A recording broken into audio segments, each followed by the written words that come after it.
के घटक, ठीक है, रुधिर के घटक, रुधिर में क्या क्या चीजें होती हैं।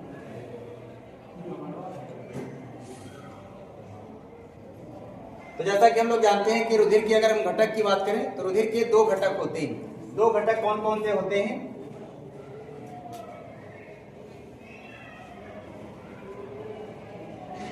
रुधिर के जो है दो घटक कौन कौन से होते हैं? तो एक, जैसा कि हम लोग जानते हैं, प्लाज्मा, एक आपका प्लाज्मा, और दूसरा जो है वो आपका ब्लड सेल्स है। दूसरा हमारा जो घटक है वो क्या है? ब्लड सेल्स, ठीक है। जो प्लाज्मा होता है, अगर हम प्लाज्मा की बात करें तो ये रुधिर का लगभग 55% भाग बनाता है। प्लाज्मा जो होता है ये रुधिर का लगभग कितने प्रतिशत भाग बनाता है? ये 55% भाग बनाता है। और जो ब्लड सेल्स होती है ये रुधिर का लगभग 45% भाग बनाती है। तो इस प्रकार दोनों घटकों को हम लोग, जैसा कि अभी जाने कि प्लाज्मा हमारा 55% और जो ब्लड सेल्स हैं जिनको हम लोग जो है रुधिर कणिकाएं या रुधिर कोशिकाओं के नाम से जानते हैं, ये हमारा 45% भाग बनाती है। तो अब हम लोग एक एक घटक को जानेंगे। पहले प्लाज्मा को जानेंगे कि जो प्लाज्मा है, प्लाज्मा किस रंग का होता है और प्लाज्मा में क्या क्या चीजें पाई जाती हैं। तो जैसा कि देखिए, प्लाज्मा क्या है? प्लाज्मा एक तरल मैट्रिक्स है।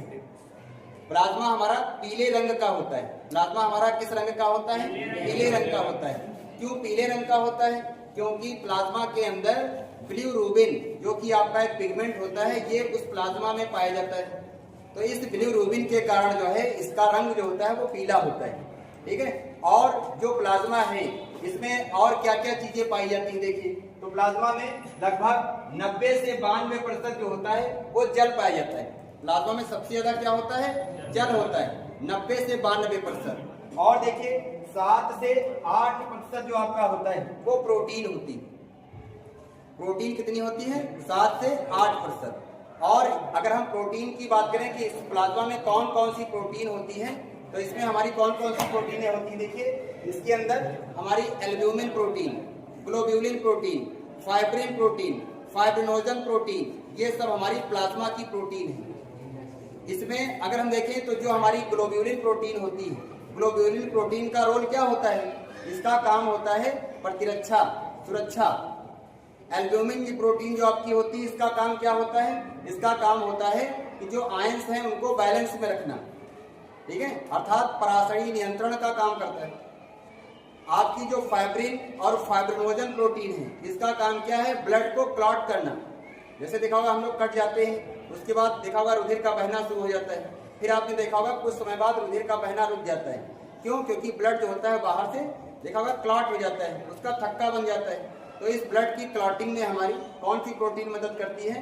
फाइब्रिन और फाइब्रिनोजन, ये मिलकर के जो है ब्लड को क्लॉट करती है। तो इस तरीके से हमने क्या देखा कि जो प्लाज्मा है, प्लाज्मा के अंदर 90 से 92% आपका जो है जल है, 7 से 8% जो है उसमें क्या है? प्रोटीन है। प्रोटीन उसमें कौन कौन सी होती है? अभी आपको नाम बताए गए, सभी प्रोटीनों का क्या काम होता है वो कार्य बताया गया। और देखिए, जैसा देखिए यहाँ पर दिया गया है कि जो प्रोटीन है, देखिए क्या है, देखिए जो एल्ब्यूमिन प्रोटीन है, एल्ब्यूमिन प्रोटीन क्या करती है? देखिए ऑस्मोटिक बैलेंस का काम करती है, यानी नियंत्रण का काम करती है। जैसे आपकी ग्लोब्यूलिन प्रोटीन है शरीर की रक्षा। अगर कोई आपके शरीर के अंदर बैक्टीरिया या वायरस अगर पहुंच गया है तो उसको मार करके आपके शरीर में सुरक्षा देना, आपके शरीर को प्रतिरक्षा देना, ये काम हमारी कौन सी प्रोटीन देखिए कर रही है? ग्लोब्यूलिन प्रोटीन कर रही है। इसके अलावा अभी हमने जैसा बताया कि आपकी जो फाइब्रिन है, फाइब्रिनोजन है, अगर हम इन दोनों की बात करें तो ये क्या करती हैं? ब्लड को क्लॉट करती है, रुधिर का थक्का बनाने में मदद करती है। इसके अलावा देखिए और हमारे अन्य कुछ पदार्थ हैं जो हमारे इस प्लाज्मा के अंदर पाए जाते हैं। जैसे आपका ग्लूकोज हो गया, अमीनो एसिड है, अवशिष्ट पदार्थ हैं। तो ये पदार्थ भी हमारे इस ब्लड के प्लाज्मा में प्रेजेंट रहते हैं, ठीक है।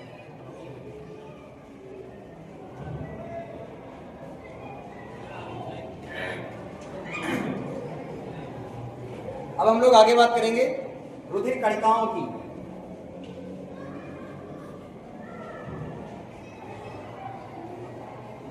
रुधिर कणिकाओं की अगर हम बात करें तो जैसा कि हमने कहा कि जो ब्लड सेल्स होती हैं या जो आपकी रुधिर कणिकाएं हैं, जैसा भी बताया गया था कि ये रुधिर का लगभग 45% भाग बनाती है। और ये कणिकाएं हमारी कितने प्रकार की होती हैं? तो हम लोग जैसा कि जानते हैं कि ये कणिकाएं या जो ब्लड कोशिकाएं हैं ये 3 प्रकार की होती हैं। 3 प्रकार की कौन कौन सी देखिए, एक जिनको हम लोग आरबीसी बोलते हैं, आरबीसी रेड ब्लड कार्सेल्स, दूसरे जिनको हम लोग डब्ल्यूबीसी बोलते हैं, डब्ल्यूबीसी यानी व्हाइट ब्लड कार्सेल्स, और तीसरी आपकी प्लेटलेट्स, तीसरी क्या है आपकी प्लेटलेट्स। तो इस प्रकार जो है 3 टाइप की या 3 प्रकार की जो हमारी ब्लड सेल्स हैं या ब्लड कोशिकाएं हैं वो ब्लड में आपकी होती हैं। कौन कौन सी, आपकी आरबीसीज, डब्ल्यूबीसीज और प्लेटलेट्स। बात समझ आ गई। अब हम लोग इन तीनों को एक एक को जो है जानेंगे। पहले हम लोग जानेंगे कि आरबीसीज क्या है, रेड ब्लड सेल्स क्या होती है। ठीक है, देखिए जो आपकी रेड ब्लड सेल्स हैं इनका एक नाम और भी है, इनको हम लोग एरिथ्रोसाइट भी कहते हैं। कभी आपने अपनी ब्लड की जांच कराई होगी तो देखा होगा जो ब्लड रिपोर्ट आती है उस पर देखा होगा लिखा रहता है एरिथ्रोसाइट। तो आप जान लें एरिथ्रोसाइट का मतलब आरबीसी, उनकी देखा होगा संख्या लिखी रहती है कि आपके ब्लड में कितनी आरबीसीज हैं। तो आरबीसीज का जो सेकेंड नेम है देखिए वो क्या है, देखिए एरिथ्रोसाइट, इनको हम लोग एरिथ्रोसाइट के नाम से जानते हैं। और देखिए जो आपकी आरबीसी होती हैं, आरबीसी जो होती हैं, अगर हम मैमल्स में बात करें, जो हमारे स्तनधारी हैं उनमें अगर हम बात करें तो 2 एनिमल आप याद कर लीजिए, एक आपका होता है ऊंट और दूसरा होता है लामा।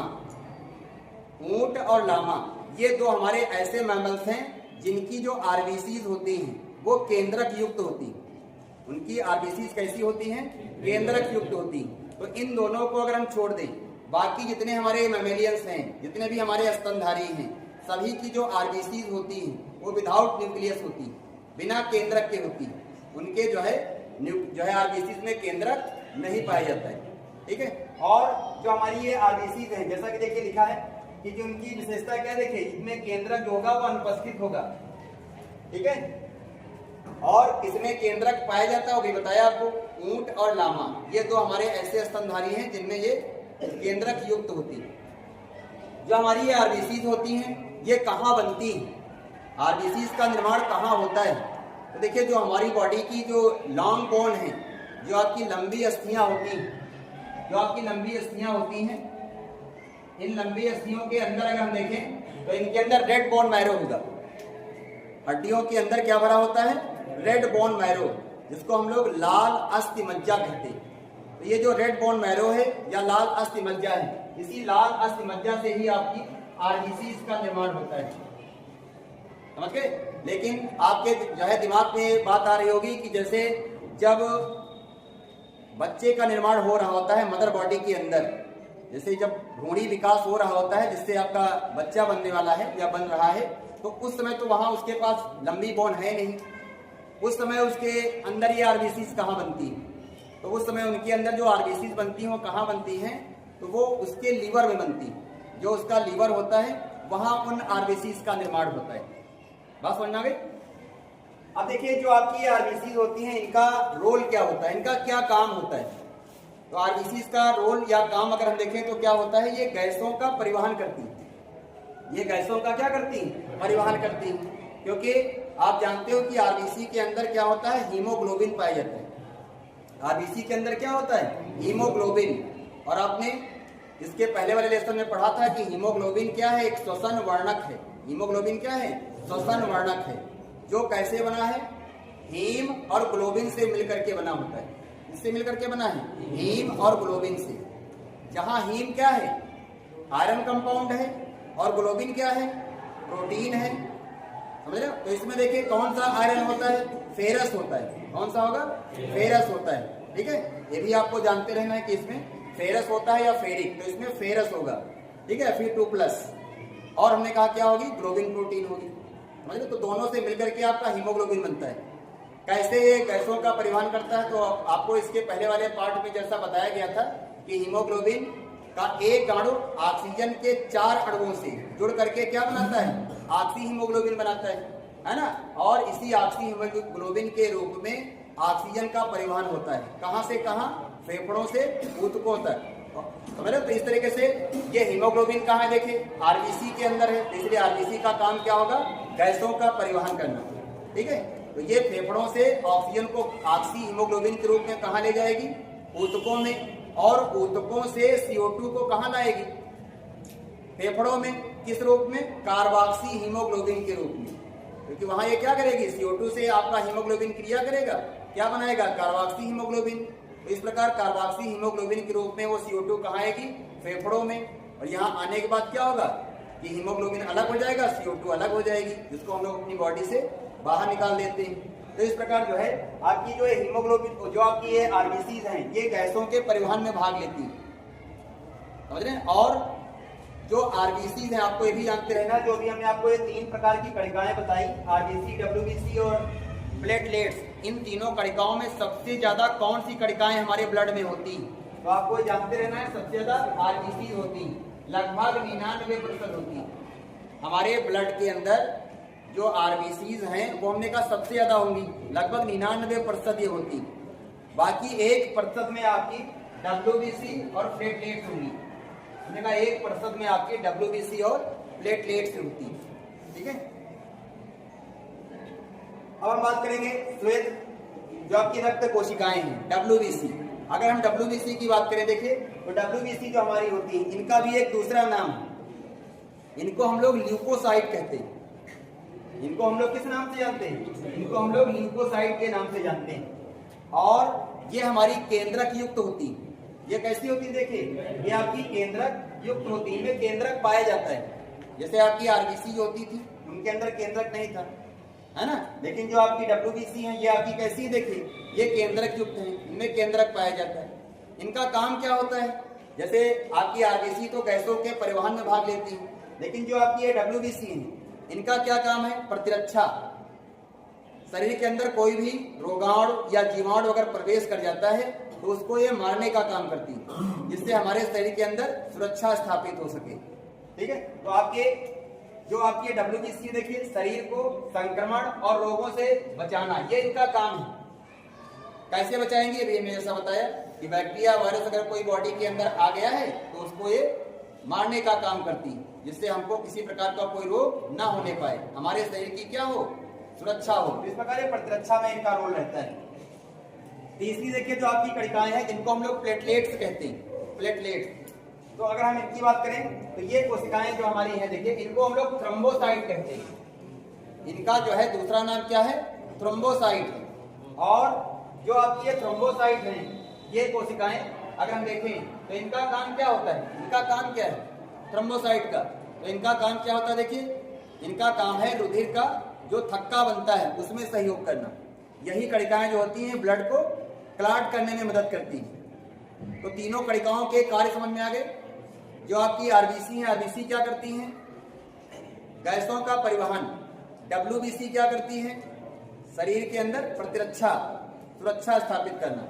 और जो आपकी ये प्लेटलेट्स होती हैं, इनका काम क्या होता है? रुधिर का थक्का बनाना। इनका काम क्या होता है? रुधिर का थक्का बनाना। तो जैसा कि देखिए, ये आप एक ब्लड सेल देख रहे हैं, ठीक है, ये आप जो है एक ब्लड सेल देख रहे हैं, यानी जिसके अंदर देखिए आपका ये हीमोग्लोबिन दिखाया जा रहा है। हीमोग्लोबिन, अभी जैसा कि हमने हीमोग्लोबिन बताया है ना, हीमोग्लोबिन जो कि एक पिगमेंट है जो आपका ये आरबीसी के अंदर होता है। और ये जो रेड ब्लड सेल आप देख रहे हैं, देखिए कैसी है, कैसी दिख रही है आपको? ओवल शेप में, अंडाकार दिख रही है। कैसी होती है आपकी? अंडाकार, ठीक है। तो इसी के अंदर आपका ये हीमोग्लोबिन होता है। ये इसकी देखिए सेल मेम्ब्रेन है।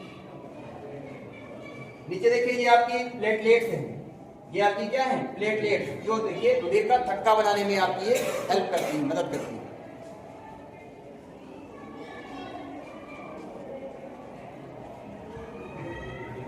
अब हम बात करेंगे रुधिर वर्ग की। रुधिर वर्ग, जैसा कि आप जानते हैं कि पहले जब रुधिर वर्ग की खोज नहीं हुई थी तो अगर किसी व्यक्ति को रुधिर की आवश्यकता पड़ती थी तो डॉक्टर क्या करता था? जिसका पाता था उसका रुधिर उसको चढ़ा देता था।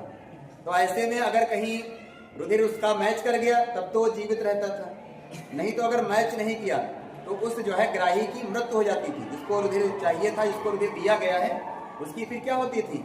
मृत्यु हो जाती थी। लेकिन अब ऐसा नहीं है। अब आपने देखा होगा, अगर किसी व्यक्ति को रुधिर की जरूरत होती है, अगर उसके शरीर में रुधिर की कमी है, तो देखा होगा कि पहले देखा जाता है कि इसका रुधिर वर्ग क्या है, फिर उसी रुधिर वर्ग के अनुसार उसको रुधिर दिया जाता है। तो ऐसे में अब वो दशा नहीं आती कि उसकी मृत्यु हो जाए। हम लोग जानेंगे कि जो रुधिर वर्ग है इसकी खोज किसने किया।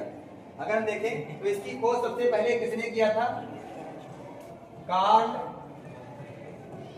Land Steiner. Karl Landsteiner ये हमारे साइंटिस्ट हैं, जिन्होंने सबसे पहले जो है रुधिर वर्ग की खोज किया था। इन्होंने एंटीजन और एंटीबॉडी, एंटीजन और एंटीबॉडी, ठीक है, दोनों को बेस बना करके, दोनों को आधार बना करके इन्होंने 4 रुधिर वर्ग बनाए थे। समझ रहे? वो 4 रुधिर वर्ग क्या हैं? जिनको हम लोग रुधिर वर्ग ए, रुधिर वर्ग बी, रुधिर वर्ग ए बी और रुधिर वर्ग ओ, ठीक है, इन 4 नामों से जानते हैं। तो कैसे इन्होंने ये 4 रुधिर वर्ग बनाए थे? तो जैसा कि हमने कहा कि एंटीजन और एंटीबॉडी दोनों को आधार बना करके इन्होंने 4 रुधिर वर्ग बनाए थे। तो पहले तो हम लोग ये जाने कि जो एंटीजन होते हैं ये क्या है, ये कहाँ पाए जाते हैं? तो देखिए, जो आपकी आरबीसी होती है, जो आपकी ये आरबीसी होती है, आरबीसी की जो कोशिका कला है, इसी कोशिका कला के ऊपर इन्होंने एक प्रोटीन देखी, इसी कोशिका कला के ऊपर इन्होंने जो है प्रोटीन देखी। जो इन्होंने प्रोटीन देखी, उस प्रोटीन का नाम इन्होंने क्या रखा? उसका नाम रखा एंटीजन। उस प्रोटीन का नाम इन्होंने क्या रखा? एंटीजन नाम रखा। तो इन्होंने जो इस कोशिका कला के ऊपर प्रोटीन देखी थी, जिसका नाम इन्होंने एंटीजन रखा, ये प्रोटीन 2 प्रकार की थी इस पर, जिसका जो है इन्होंने एक का नाम रखा एंटीजन ए और दूसरे का नाम रखा एंटीजन बी। हमने कहा, क्या बताया हमने कहा इन्होंने आरबीसी की जो कोशिका कला है, उस कोशिका कला के ऊपर एक विशेष प्रकार की प्रोटीन देखी। जो प्रोटीन इस कोशिका कला पर देखी, उसका नाम इन्होंने क्या रखा? एंटीजन रखा। और यह प्रोटीन उस पर कितने प्रकार की थी? 2 प्रकार की थी। एक का नाम उन्होंने एंटीजन ए रखा और दूसरे का नाम उन्होंने एंटीजन बी रखा। ठीक है। इसी प्रकार इन्होंने जो रुधिर का प्लाज्मा है, जो रुधिर का प्लाज्मा है, इस प्लाज्मा में भी इन्होंने एक प्रोटीन देखी। तो जो इन्होंने इस प्लाज्मा के अंदर प्रोटीन देखी, हमने कहा इस प्लाज्मा में जो इन्होंने प्रोटीन देखी, उस प्रोटीन का नाम इन्होंने एंटीबॉडी रखा। उस प्रोटीन का नाम क्या रखा? एंटीबॉडी। तो यहां पर भी देखिए, जो इन्होंने प्रोटीन प्लाज्मा के अंदर देखी, ये 2 प्रकार की थी, इसलिए एक का नाम एंटीबॉडी स्मॉल ए और दूसरे का नाम एंटीबॉडी स्मॉल बी। एक का नाम एंटीबॉडी स्मॉल ए और दूसरे का नाम एंटीबॉडी स्मॉल बी। समझ गए? तो इस तरीके से इन्होंने एंटीजन और एंटीबॉडी दोनों को जो है आधार बना करके 4 रुधिर वर्ग बनाए, जिनके भी नाम बताए गए, ए बी, ए बी और ओ। तो इसमें देखिए, इन्होंने रुधिर वर्ग जो है मुख्य रूप से लाल रक्त कोशिकाओं की सतह पर पाए जाते हैं। जैसा भी मैंने बताया कि आपके कहाँ पाए जाते हैं? जो आरबीसी है, इसी की कोशिका कला के ऊपर पाए जाते हैं। कौन? एंटीजन। जो आपके एंटीबॉडी है, देखिए एंटीबॉडी जो आपके कहाँ पाए जाते हैं? ये प्लाज्मा में पाए जाते हैं। जो रुधिर का प्लाज्मा है, उसमें आपके पाए जाते हैं। जैसा भी बताया कि जो आपके एंटीजन है कहाँ पाए जाएंगे? आरबीसी की कोशिका कला के ऊपर, है ना। और ये कितने प्रकार के? देखिए 2 प्रकार, antigen A, antigen B. Plasma में देखिए, हमने कहा प्लाज्मा के अंदर अगर हम देखें तो जो आपकी प्रोटीन है, उस प्रोटीन को हम लोग क्या बोलेंगे? एंटीबॉडी।